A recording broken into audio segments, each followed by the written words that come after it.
Cada ajuste es, por lo tanto, una distorsión y tiene necesidad de defensas que lo sostengan en contra de la realidad.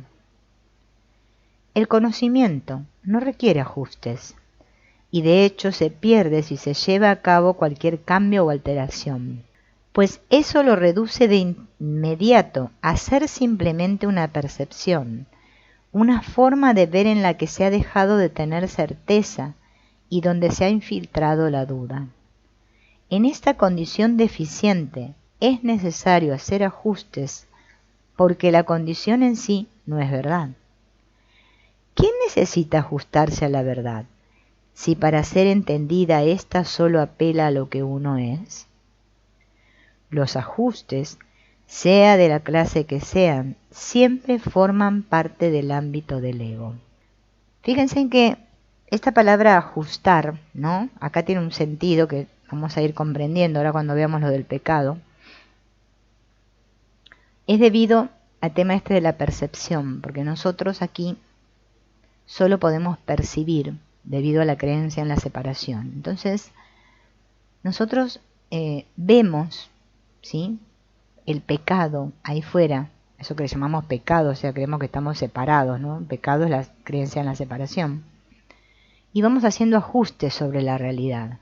Por eso cada uno percibe de una manera diferente, porque perdimos el conocimiento, nos dice el curso, ¿no?, al estar atrapados en la ilusión. Pues la creencia fija del ego es que todas las relaciones dependen de que se hagan ajustes, para así hacer de ellas lo que él quiere que sean. Por eso nosotros ajustamos, ¿ven?, vemos como queremos ver, de acuerdo a nuestras creencias inconscientes. De acuerdo a lo que yo creo que soy, el concepto que tengo de mí, es como veo a los demás. Entonces yo ajusto mi percepción y veo lo que yo quiero ver. Las relaciones directas, en las que no hay interferencia, él siempre las considera peligrosas.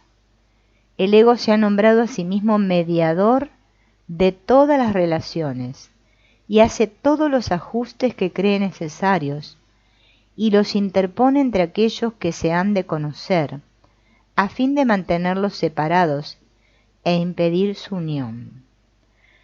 Esta planeada interferencia es lo que hace que te resulte tan difícil reconocer tu santa relación tal como es.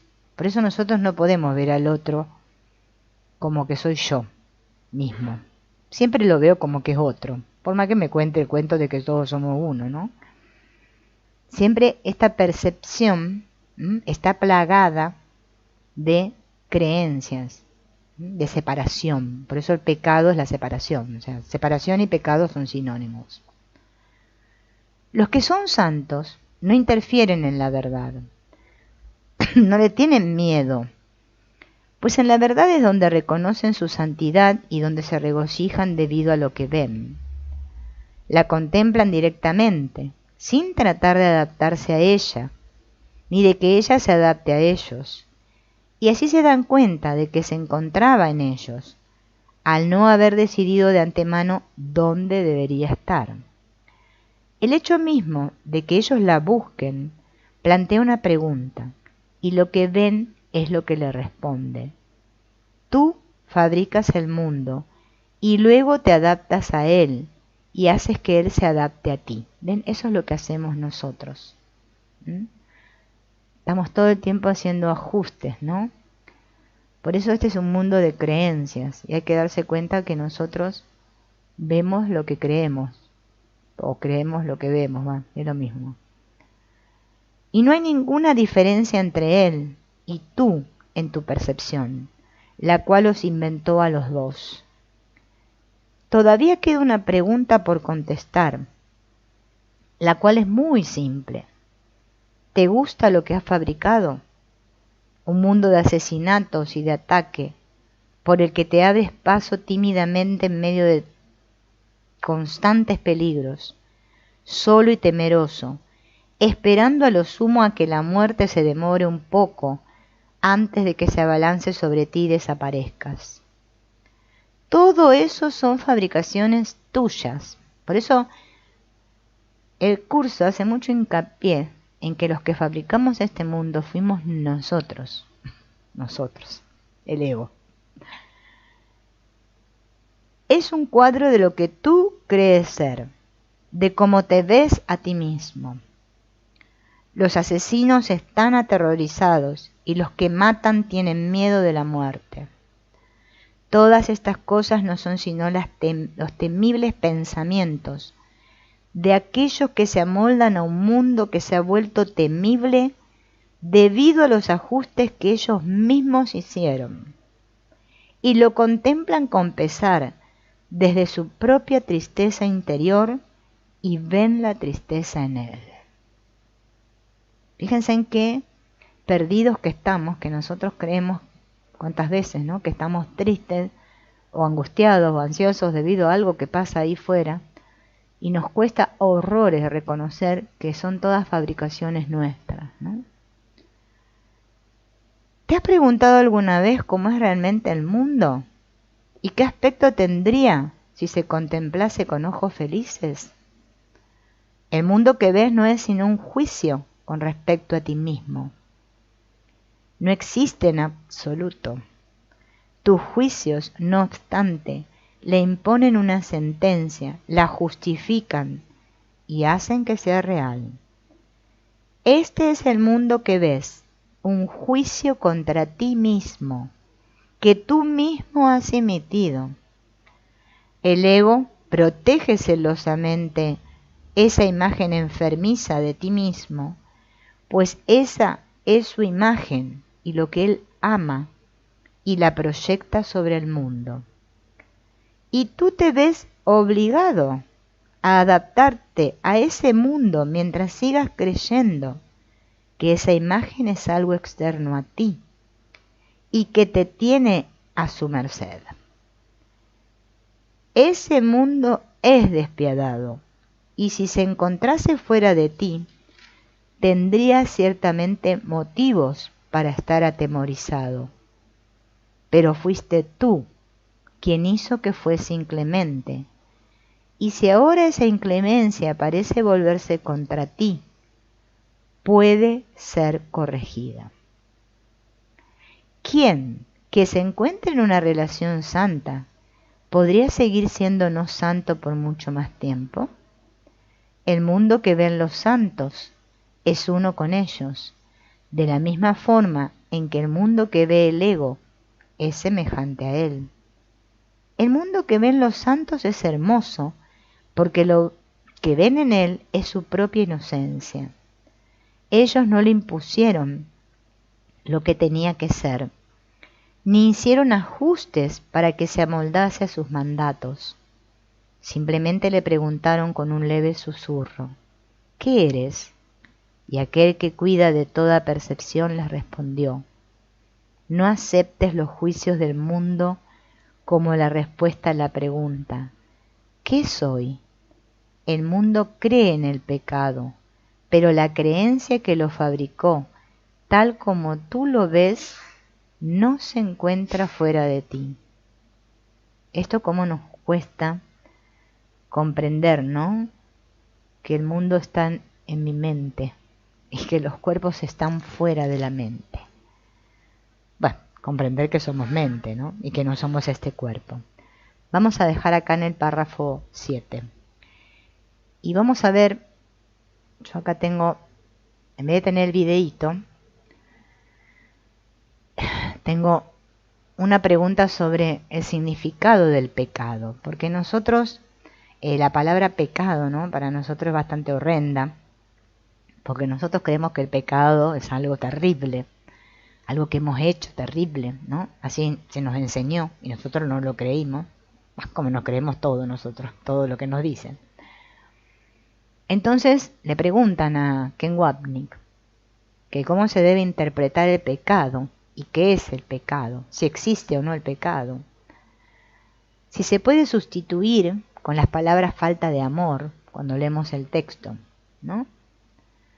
Y Ken Wapnick responde lo siguiente: Si le pidiera al ego que interpretase el pecado, el ego diría que el pecado es muerte, mientras que el espíritu diría que es un error que puede corregirse. El curso nos enseña que para el ego, el pecado es la muerte de Dios, o mejor aún, el asesinato de Dios. Y nosotros somos los asesinos. Por lo tanto, la separación es un símbolo de la muerte de Dios. Nos recuerdan nuestro pecado diariamente, cada vez que nos vemos a nosotros mismos y a los demás como separados, que es la única forma en que podemos ver, porque el ego hizo que el cuerpo viera de esta manera.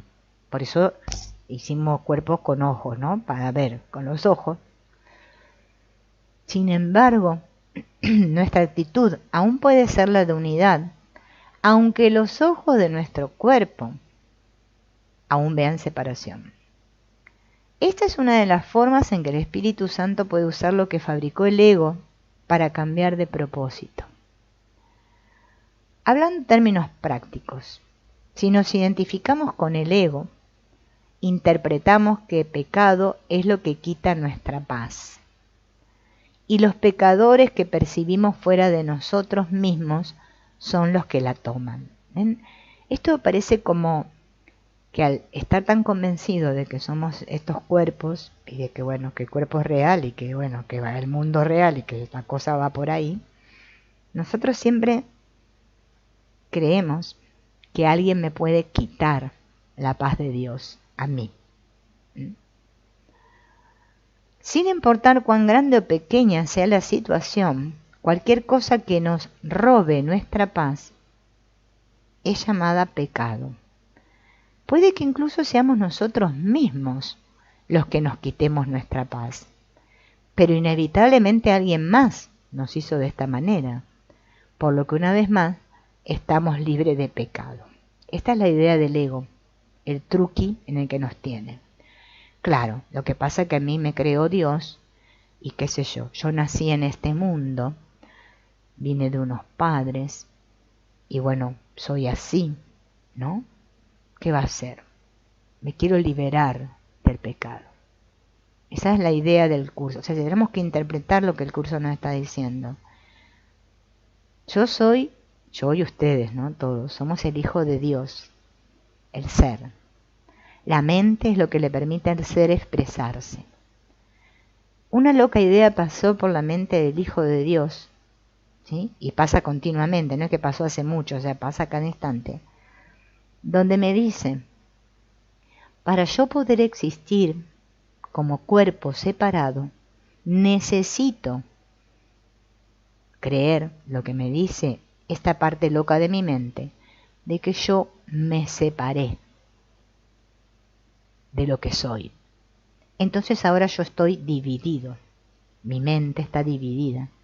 Hay una parte, ¿sí?, que dice, para poder existir por separado es necesario que Dios no sea real, para vos poder ser real. Pero resulta que yo por mi propia cuenta no puedo existir, no soy real. Y esto, si ustedes investigan en muchas cosas que hoy en día se están viendo, ¿no? Le digo a Nubia y a Luis que están ahí. Yo estaba investigando la historia de este famoso Jacobo Greenberg, ¿no? Que está muy interesante porque es un científico que estuvo haciendo... Él lo que decía que la ciencia y la espiritualidad estaban unidas, tenían que estar unidas, ¿no? Y fíjense en que hoy en día, ¿no?, en lo que nosotros estamos experimentando aquí, la ciencia está por un lado y la espiritualidad por el otro. Es más, se considera que los que son espirituales son medio tontos o medio como que no, no se pueden dar cuenta. Y este hombre, ¿no? Bueno, además de que escribió como 46 libros, qué sé yo cuántos libros escribió, que no son muy conocidos, ¿no? Él en lo que fue descubriendo, ¿no?, es que es lo mismo que dice el curso de milagros. Todas las mentes están unidas, estamos todos interconectados. Pero es que nosotros no nos damos cuenta de esto. Es tanta la ceguera que tenemos, ¿no? Tanto la identificación con este que creo ser y que yo soy esta y bueno, ¿no? Lo que me pasa a mí. Esta creencia de que nací y de que voy a morir y que solo soy este cuerpo y que qué pasa cuando me muero y todas las creencias que tenemos no nos dejan ver. Por eso no es que tenemos un velo, tenemos millones de velos, ¿no? Que no nos dejan ver. Y si ustedes escuchan, yo les voy a escribir acá, por lo menos para ustedes y después, bueno, el que lo mire, ¿no? Ay, se me puso. Se llama Jacobo Greenberg. Así con N, ¿no? A pesar de que, bueno, que antes de B larga va M, no, pero el apellido de él es con N. Bueno, hay mucha información en internet, además hay muchos videos, ¿no? Donde van a ver que es muy, lo que este hombre descubrió es muy similar a lo que dice el curso. Nos quedamos como medios, como atónitos cuando escuchamos porque... Bueno, y otra de las cosas que ha sucedido es que, bueno, este hombre desapareció de golpe. En el año 1994 desapareció de golpe, pum, así por arte de magia. Y bueno, parece ser que lo desaparecieron. Hay muchas teorías que dicen que lo desaparecieron. Fíjense que esto, nosotros claro, hablamos de esto y obviamente que si estudiamos el curso es porque ciertamente estamos seguros de que es así. Pero esto no es como para decírselo a cualquiera, ¿no? No van a decir que estamos medio loquitos. En cuanto a si el pecado existe o no, el curso nos enseña que la separación nunca sucedió. Y dado que la separación es el fundamento completo del significado del pecado del ego, entonces el pecado no existe. Sin embargo, todos aquí nos experimentamos como que somos pecadores y que el pecado existe. ¿No? Es lo que nos falta todo. Entonces, sustituir falta de amor por pecado, ¿no?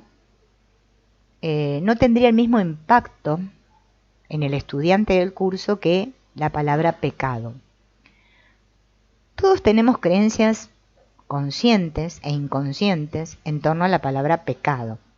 Y al sustituirla por otra palabra, nos negamos la oportunidad de perdonar todas las asociaciones que hemos hecho.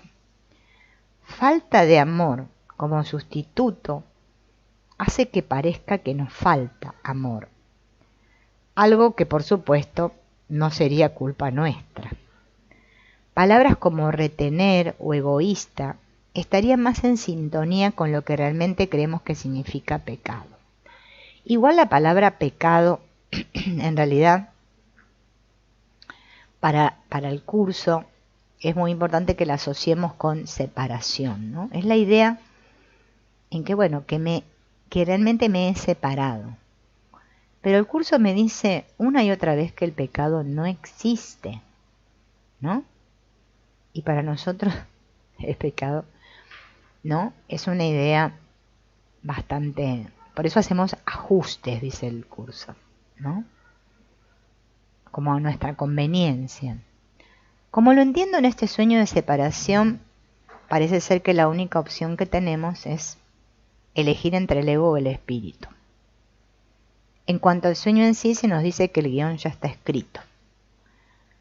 Pero me pregunto, ¿puedo yo como el soñador del sueño cambiar el sueño en términos de los eventos específicos que se desarrollan?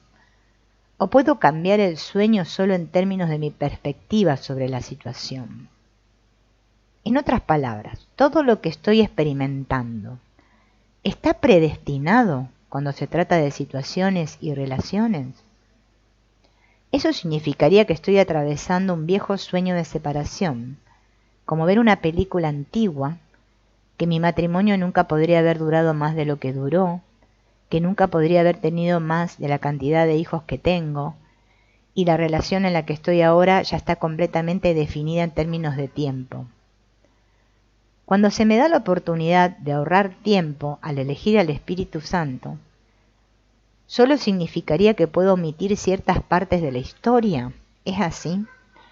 Fíjense en que todas estas preguntas vienen, ¿no? Yo me sonrío porque esto nos preguntamos todos, ¿no? Porque pareciera que si nosotros practicamos el perdón que nos propone el curso de milagros, hay muchas veces que nos hemos preguntado, pero ¿para qué lo estoy haciendo? Si el guión ya está escrito y la película ya está filmada, ¿qué estoy perdiendo tiempo yo en practicar este perdón? ¿No? Fíjense que esas preguntas nos rondan, ¿no? Y todos queremos saber si realmente hay un destino, o sea, si nuestras vidas ya están predestinadas, ¿no? Como diciendo que por más que hagamos lo que hagamos, no va a cambiar, ¿no? Y sigue hablando el hombre o la mujer, no sé quién es. Pero también parece que el curso nos anima a no intercambiar una relación profana por otra relación profana con otra persona, ya que cuando buscamos la felicidad nunca la encontraremos fuera de nosotros mismos, sino que en su lugar hacemos que la relación que tenemos sea una santa. Esto parece indicar que tenemos opciones en términos de la historia, las personas con las que nos reunimos, etcétera, etcétera. Entonces podría haber varias versiones posibles de mi vida.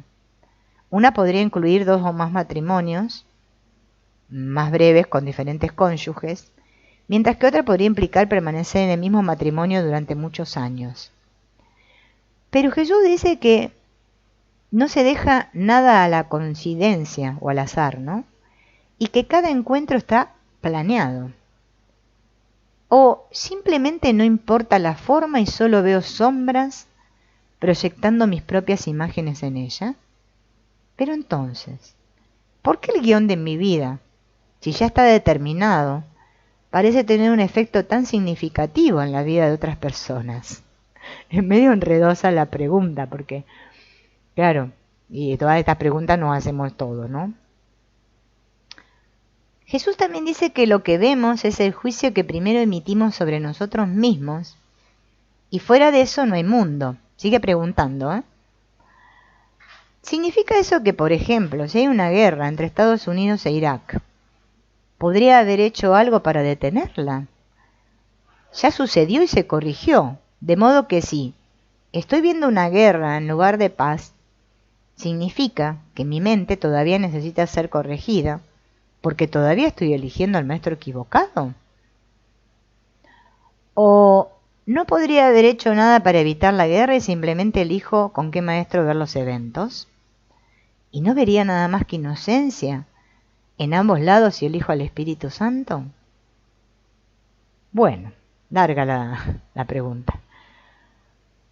Él le dice, ¿no?, que para abordar esta pregunta que le está haciendo a esta persona, hay un libro que escribió Ken Wapnick que se llama Una vasta ilusión, una vasta ilusión.